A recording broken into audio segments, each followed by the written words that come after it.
Hello everyone, this is Dipankar, your online educator. I welcome you all to my channel The Rising Sun.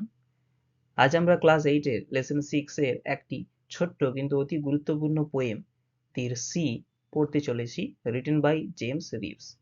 কবিতাটিতে full poem analysis থাকছে এবং কবিতাটির শেষে theme এবং summary আলোচনা করা হয়ে থাকবে। ওকে, সো কবিতাটি শেষ পর্যন্ত আমার সাথে থাকো, আশা করি কাজে লাগবে। দেখো, কবিতাটির নাম রয়েছে দি সি অর্থাৎ সমুদ্র, written by James Reeves. James Reeves লেখক সম্বন্ধে একটু জেনে নেওয়া যাক। James Reeves was born in 1909 and he died in 1978. Was a British author principally known for his poetry, plays and contributions to children's literature. His books include anthologies for both adults and children. Okay. He was also well known as a literary critic and broadcaster. Mainly এখানে যেটা বলতে চাওয়া হয়েছে যে James Reeves তিনি ছিলেন একজন British লেখক। প্রধানত তিনি পরিচিত ছিলেন তার কবিতা, নাটক এবং শিশু সাহিত্যে অবদানের জন্য। ওকে, তার বইগুলিতে প্রাপ্তবয়স্ক এবং শিশু উভয়ের জন্যই সাহিত্য সংকলন অন্তর্ভুক্ত রয়েছে। তিনি সাহিত্য সমালোচক এবং সম্প্রচারক হিসেবেও সুপরিচিত ছিলেন। তারপরে দেখো, before going to the main poem, you have a question that is with which water body can you associate the following visual image? আচ্ছা, বলছে যে একটা ওয়াটার বডি, একটা জলভূমির সাথে তুমি এই যে যতগুলো ওয়ার্ড দেওয়া রয়েছে এগুলো সব একটা ভিজুয়াল ইমেজ, এর সাথে তুমি তোমার কোন ভিজুয়ালটা মনে পড়ে, কোন ভিজুয়াল ইমেজটা কোন ওয়াটার বডির সাথে ম্যাচ খাচ্ছে। দেখো, স্যান্ডি শোর, বালিয়াড়ি, সল্টি ওয়াটার, লবণাক্ত জল, ফোম, গজা, ওয়েভস, তরঙ্গ, এগুলোর সাথে তোমার কি মনে হচ্ছে, ইমাজিন করো। নেক্সট দেখো, 2 নম্বরে দেওয়া রয়েছে we অফন make comparisons to express an idea more vividly such as red as a rose, brave as a lion, etc. মানে বলতে চাইছে যে আমরা সাধারণত কোনো জিনিসের সাথে কম্পেয়ার করে থাকি অন্য কোনো জিনিসকে, যেমন ধরো অ্যাজ রেড অ্যাজ এ রোজ, গোলাপের মতন লাল বলেই থাকি, ব্রেভ অ্যাজ এ লায়ন আমরা বলেই থাকি যে ছেলেটি সিংহের মতন সাহসী, এরকম বলেই থাকি। তো if you are asked to compare the sea to an animal, যদি তোমাকে বলা হয় যে সমুদ্রকে একটা প্রাণীর সাথে তুলনা করো, to which animal would you compare it, কোন অ্যানিমালের সাথে, কোন প্রাণীর সাথে তুমি কম্পেয়ার করবে, হয় কেন? বেসিক্যালি কবিতাটি পড়লে আমরা জানতে পারবো যে সমুদ্রকে একটা ডগের সাথে, হাংরি ডগের সাথে তুলনা করা হয়েছে। তো সেই কবিতাটিতে যাওয়ার আগে সেই ধরনের একটা মানসিক দিক থেকে প্রিপেয়ার করার জন্য যে আমরা কি ধরনের কবিতা পড়তে চলেছি, কবিতাটির মূল বিষয়বস্তু কি, কি ধরনের টাচ রয়েছে, সেটা একটা অগ্রিম জানিয়ে দেওয়ার অর্থে এটি দেওয়া হয়েছে এবং এটা সমস্ত লেসনের আগেই এরকম দেওয়া হয়ে থাকে, এখানেও দেওয়া রয়েছে। তো চলো, লেটস বিগিন। দেখো, কবিতাটি শুরু করছি। All are asked to open your notebook and pen and write down all the important things that will be discussed in the class. দেখো, the sea is a hungry dog. সমুদ্র হয় একটি ক্ষুধার্ত কুকুর। giant and grey, দৈত্যাকার এবং ধূসর। he rolls on the beach all day. সে সারাদিন সৈকতে ঘুরে বেড়ায়। with his clashing teeth and saggy jaws. clashing teeth তার সংঘর্ষিত দাঁত এবং রোমশ চোয়াল দিয়ে। আওয়ার আপন আওয়ার হি নস। ওকে, ন মানে চেবানো। আচ্ছা, ঘন্টার পর ঘন্টা সে চিবোতে থাকে। আচ্ছা, এর আগে দেখো, ক্ল্যাশিং কথার অর্থ সংঘর্ষ, ক্ল্যাশ থেকে এসেছে সংঘর্ষ, আর এখানে ক্ল্যাশিং টিথ অ্যাডজেক্টিভ ক্ল্যাশিংটা ইউজ করা হয়েছে, এর অর্থ হচ্ছে সংঘর্ষিত দাঁত। অ্যাকচুয়ালি সমুদ্র তো সবসময় যেন আছাড় খাচ্ছে, তো সমুদ্রের দাঁত যাকে পারছে সেটাই যেন দুমড়ে মুচড়ে তার মধ্যে সমাহিত করে ফেলছে, সেইটা তুলে ধরার জন্যই ক্লাসিং টিথ ইউজ করা হয়েছে। স্যাগি মানে হচ্ছে রোমস, রোমযুক্ত আর কি। আওয়ার আপন আওয়ার হি নো, ঘন্টার পর ঘন্টা সে চিবাতে থাকে। আচ্ছা, দি রামব্লিং, রামব্লিং মানে গর্জন করা। আর টাম্বলিং স্টোন, স্টাম্বলিং মানে গড়াগড়ি খাওয়া। তাহলে সে সারাদিন কি করে, গর্জাতে থাকে এবং পাথর কণাগুলোকে, স্টোন রক পাথর কণাগুলোকে কি করে, গড়িয়ে নিয়ে যায়। অ্যান্ড বোনস বোনস বোনস, এবং হাড় হাড় হাড়। ওকে, মানে এটা বোঝাতে চেয়েছে যে সমুদ্র মধ্যে সমাহিত সমস্ত ধরনের যে পাথর, নুড়ি, বালি, কাঁকর রয়েছে, এগুলোকে যেন টুকরো টুকরো করে, গুঁড়ো গুঁড়ো করে বয়ে নিয়ে যায়, তাই এখানে বোন বোন বোনস কথাগুলো ইউজ করা হয়েছে। দি জায়ান্ট সি ডগ মোনস, দৈত্যাকার সমুদ্র কুকুর কি করে, গোঙাতে থাকে। লিকিং, লিকিং মানে চাটা। হিজ গ্রিসি মানে চর্বিযুক্ত, মানে থাবা, তার চর্বিযুক্ত থাবাটা চাটতে থাকে, থাবাগুলো। নেক্সট দেখো, and when the night wind rose, যখন রাতের বাতাস, রোর মানে গর্জন করা, গর্জন করতে থাকি।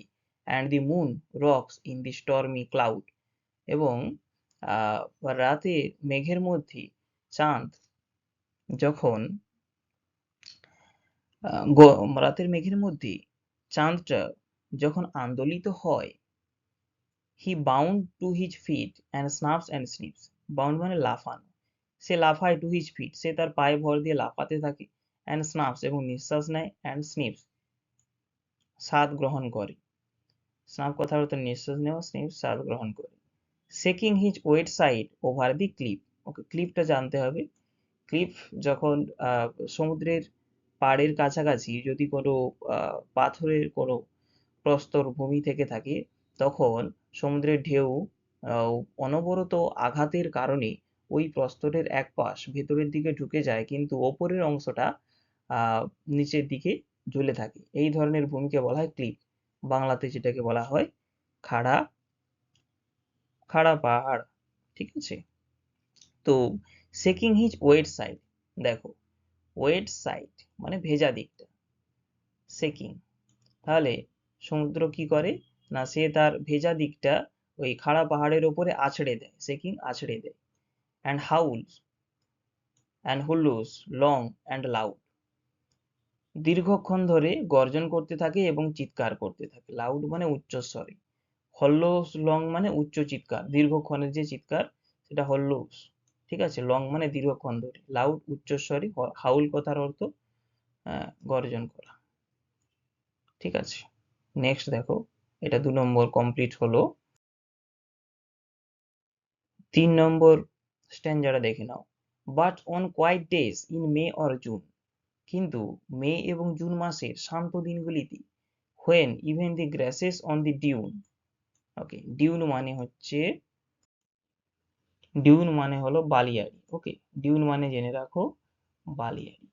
তো এমনকি যখন বালিয়াড়ির আহ ঘাসগুলি বালিয়াড়ির ওপর প্লে নো মোর দেয়ার রিডি টিউন, ওকে, আর তীক্ষ্ণ বাঁশির মতো সুর আর বাজায় না। আচ্ছা, রিড থেকে রিডি কথাটি এসেছে। রিড কথার অর্থ ওই নল খাগড়া যুক্ত যে আগাছা টাইপের, ওটাকে বলা হয় রিড। তো রিডি টিউন, তীক্ষ্ণ বাঁশির মতন যে আওয়াজ আর বাজায় না।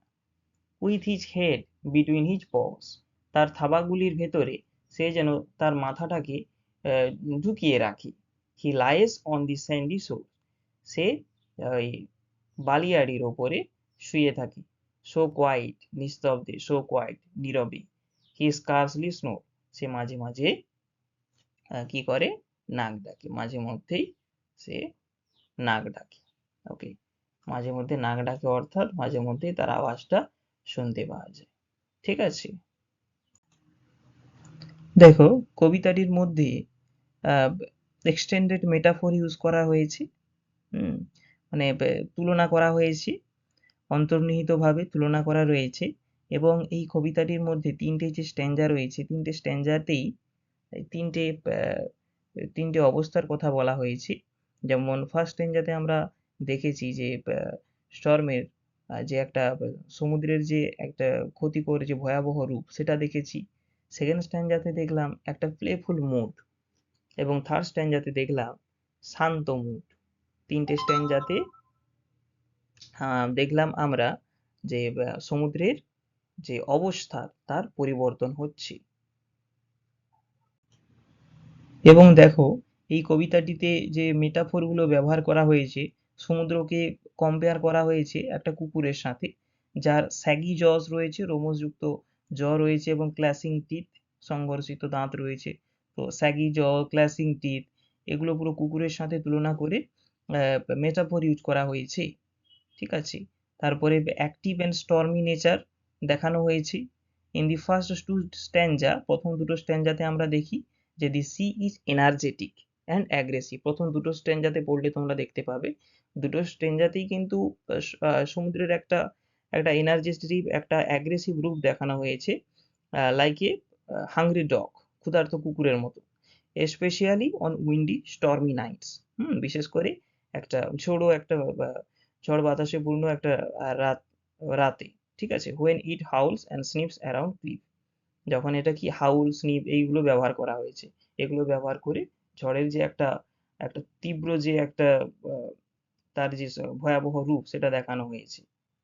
আর এক্ষেত্রে আমরা ফাইনাল স্ট্যাঞ্জাতে সমুদ্রের একটা কাম এবং জেন্টেল নেচারও দেখতে পাই, যেটা বলা হয়েছে যে মে আর জুন মাসের দিকে।